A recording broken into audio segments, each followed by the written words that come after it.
പ്രിയപ്പെട്ട സമസ്ത ശതാബ്ദി സമ്മേളന ക്യാമ്പ് പ്രതിനിധികളെ, ചരിത്രം കുറിക്കാൻ പോകുന്ന സമസ്ത ശതാബ്ദി സമ്മേളന പ്രതിനിധികൾക്കുള്ള ക്യാമ്പിൻ്റെ എല്ലാ ഒരുക്കങ്ങളും ഇതാ പൂർത്തിയായിരിക്കുകയാണ്. കൃത്യമായ അച്ചടക്കത്തോടെയും ചിട്ടയായ ആസൂത്രണത്തോടെയും നടക്കുന്ന ഈ മഹാസംഗമത്തിലേക്ക് 33,313 പ്രതിനിധികളെയാണ് നമ്മൾ സ്വാഗതം ചെയ്യുന്നത്. ഇതിൽ 23,000 ജനറൽ പ്രതിനിധികളും 10,313 ദായിമാരും ഉൾപ്പെടുന്നുണ്ട്. ഈ ക്യാമ്പിലെ ഓരോ ചലനവും എങ്ങനെയായിരിക്കും എന്നാണ് നമ്മൾ ഈ വീഡിയോയിലൂടെ പരിശോധിക്കുന്നത്. ഏറ്റവും പ്രധാനമായി നമ്മൾ ശ്രദ്ധിക്കേണ്ടത് ഈ ക്യാമ്പിൻ്റെ ലേഔട്ടാണ്. 35,000-ഓളം പേർക്ക് ഇരിക്കാവുന്ന തൂണുകളില്ലാത്ത 3 കൂറ്റൻ ജർമ്മൻ ടെന്റുകളിലായാണ് നമ്മൾ സംഗമിക്കുക. ഇവിടെ നിങ്ങൾക്കിരിക്കാനുള്ള സ്ഥലം കണ്ടെത്താൻ വളരെ എളുപ്പമാണ്. നിങ്ങൾക്ക് ലഭിക്കുന്ന ടാഗിൻ്റെയും ലാനിയാഡിൻ്റെയും നിറം ഏതാണോ ആ നിറത്തിലുള്ള കാർപ്പറ്റ് വിരിച്ച പവലിയനിലേക്കാണ് നിങ്ങൾ പോകേണ്ടത്. നിങ്ങളുടെ ടാഗിൻ്റെ നിറം, പന്തലിലെ സോണിൻ്റെ നിറം, ഇരിക്കുന്ന സീറ്റിൻ്റെ നിറം ഇവയെല്ലാം ഒന്നായിരിക്കും. സമസ്തയുടെ പതാകയുടെ നിറങ്ങളെ അടിസ്ഥാനമാക്കിയിട്ടുള്ള ഈ ക്രമീകരണം ക്യാമ്പിന്റെ അച്ചടക്കം വിളിച്ചോതുന്നതാണ്. ഈസ്, ഇഹ്, ഇം എന്നിങ്ങനെ 3 സോണുകളിലായി മാന്തളിർ, നീല, പച്ച എന്നീ നിറങ്ങളിലാണ് ടെന്റുകൾ ക്രമീകരിക്കുന്നത്. പ്രധാന പന്തലിന് പുറമെ 2 വേദികൾ കൂടി സജീവമായി ക്യാമ്പിന്റെ ഭാഗമായിട്ട് തന്നെ നടക്കുന്നുണ്ട്. ഇനി ക്യാമ്പിലേക്കുള്ള പ്രവേശനം എങ്ങനെയാണ് എന്ന് നോക്കാം. ആദ്യം നിങ്ങൾ എത്തുന്നത് വിശാലമായ മെയിൻ എൻട്രൻസിലേക്കാണ്. അവിടെ നിന്ന് നേരെ രജിസ്ട്രേഷൻ ഏരിയയിലേക്ക് എത്തും. 400 സ്ക്വയർ ഫീറ്റ് വീതമുള്ള 20 കൗണ്ടറുകൾ അവിടെ സജ്ജമായിരിക്കും. QR കോഡ് സ്കാൻ ചെയ്ത് അതിവേഗം രജിസ്ട്രേഷൻ നിങ്ങൾക്ക് പൂർത്തിയാക്കാം.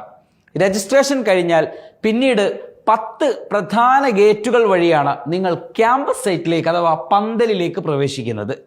8 അടി വീതിയുള്ള ഈ ഗേറ്റുകൾ തിരക്കില്ലാത്ത പ്രവേശനം തന്നെ ഉറപ്പാക്കുന്നുണ്ട്. പന്തലിനുള്ളിൽ ഓരോരുത്തർക്കും ഇരിക്കേണ്ട സ്ഥലം നേരത്തെ തന്നെ നിശ്ചയിച്ചതാണ്. നമ്മൾ നേരത്തെ പറഞ്ഞ 33,313 പേരെ 313 ക്ലസ്റ്ററുകളായി തിരിച്ചിരിക്കുകയാണ്. 110 പേർ അടങ്ങുന്നതാണ് ഒരു ക്ലസ്റ്റർ. 2086 പേരുള്ള ഗ്രൂപ്പുകളായിരിക്കും. അങ്ങനെ 15 വലിയ ബ്ലോക്കുകളായിട്ടാണ് ഈ 33,313 പേരെയും വിന്യസിച്ചിരിക്കുന്നത്. ഓരോ ക്ലസ്റ്ററിനും നേതൃത്വം നൽകാൻ CF, SFD, SFG എന്നിങ്ങനെ 3 ലീഡർമാരും ഉണ്ടായിരിക്കും.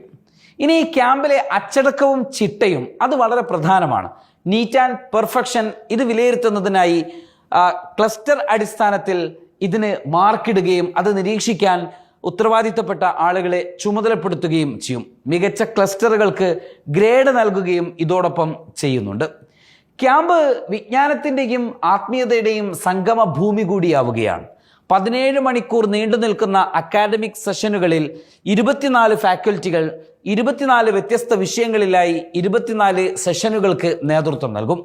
ആത്മീയമായി ഓരോ ദിവസവും 1111 ഖത്മുൽ ഖുർആൻ വീതവും ക്യാമ്പ് കഴിയുമ്പോഴേക്ക് 3,333 ഖത്മ് ഇവിടെ പൂർത്തിയാക്കും. കൂടാതെ 33,313 യാസീനും 33,313 മുൽക്കും പാരായണം ചെയ്തുകൊണ്ട് നമ്മൾ വലിയൊരു ആത്മീയ സദസ്സിനും കൂടിയാണ് സാക്ഷ്യം വഹിക്കുന്നത്. നമുക്കൊരു സംശയമുണ്ടാകും, വലിയ ക്യാമ്പാണ്, ഈ വലിയ ജനസഞ്ചയത്തിനിടയിൽ നിന്ന് വേദിയിൽ നടക്കുന്ന അഥവാ പ്രസംഗിക്കുന്ന ആളെ കാണാൻ കഴിയുമോ, അവിടെ നടക്കുന്നത് എന്താണ് എന്നൊക്കെയുള്ളൊരു ആശങ്ക നമുക്കുണ്ടാവാൻ സാധ്യതയുണ്ട്. പേടിക്കണ്ട, എവിടെ ഇരുന്നാലും സ്റ്റേജിൽ നടക്കുന്ന എല്ലാ പരിപാടികളും തടസ്സമില്ലാതെ തന്നെ നമുക്ക് കാണാം. ഓരോ 2,100 പേർക്കും 1 എന്ന തോതിൽ മുകളിൽ നിന്ന് തൂക്കിയിട്ടിരിക്കുന്ന ഹാങ്ങിങ് LED വാളുകൾ ഇതിനായി പ്രത്യേകം സജ്ജീകരിച്ചിട്ടുണ്ട്. ഇനി ഭക്ഷണമാണ്. ഭക്ഷണത്തിനായി നിങ്ങൾ ഒരിക്കലും എഴുന്നേറ്റ് പോകേണ്ടതില്ല. നമ്മുടെ വോളണ്ടിയർ വിങ് കൃത്യസമയത്ത് നിങ്ങൾ ഇരിക്കുന്ന അതേ സീറ്റിലേക്ക് ഭക്ഷണം എത്തിച്ചു നൽകുന്നതാണ്. ആരാധനകൾക്കും ഇതേ പന്തൽ തന്നെയാണ് വേദി. 33,313 പേർ ഒരേ സമയം ഒരേ ഇമാമിന് കീഴിൽ ഒരേ പന്തലിൽ സുജൂദിലേക്ക് പോകുന്ന ധന്യ നിമിഷം കൂടി ഈ പന്തൽ കാഴ്ചവെക്കും. അംഗശുദ്ധി വരുത്തുന്നതിനായി, ഉളു എടുക്കുന്നതിനായി 10x30 വലിപ്പമുള്ള 20 വലിയ ഹൗലുകളാണ് പന്തലിന് സമീപം സജ്ജീകരിച്ചിരിക്കുന്നത്. രാത്രി ഉറങ്ങുന്നതും ഇതേ ടെന്റിൽ തന്നെയാണ് എന്നും ഓർക്കണം. അതിനായി ബെഡ്ഷീറ്റോ മറ്റോ പ്രതിനിധികൾ തന്നെ കയ്യിൽ കരുതേണ്ടതുണ്ട് എന്നും പ്രത്യേകം ശ്രദ്ധിക്കുക. ഇതൊരു പഠന ക്യാമ്പാണ്. അതുകൊണ്ട് തന്നെ ഓരോ പ്രതിനിധിക്കും പേനയും നോട്ട് പാഡും ഫയലും അടങ്ങുന്ന ഒരു കിറ്റ് സംഘാടകർ നൽകും. ക്ലാസുകൾക്കും ചർച്ചകൾക്കും പുറമെ വർക്ക്ഷോപ്പുകളും ഇതിൻ്റെ ഭാഗം കൂടിയാണ്. അവസാനമായി ഒരു കാര്യം കൂടി ഓർമ്മിപ്പിക്കാം. ക്യാമ്പിലെ അച്ചടക്കവും ചിട്ടയും അഥവാ നീറ്റ് ആൻഡ് പെർഫെക്ഷൻ അത് വളരെ വിലമതിക്കുന്ന ഒന്നാണ്.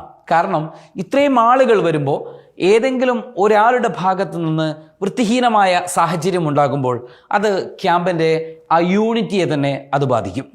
യൂണിറ്റ് അടിസ്ഥാനത്തിൽ മാർക്കിടുകയും മികച്ച യൂണിറ്റുകൾക്ക് ഗ്രേഡ് നൽകുകയും ഒക്കെ അവിടെ ചെയ്യുന്നുണ്ട്. അതിനാൽ പൂർണ്ണമായ സഹകരണം എല്ലാ പ്രതിനിധികളിൽ നിന്നും ഞങ്ങൾ പ്രതീക്ഷിക്കുകയാണ്. പ്രിയപ്പെട്ടവരെ, ഇതൊരു സാധാരണ കൂടിച്ചേരലല്ല.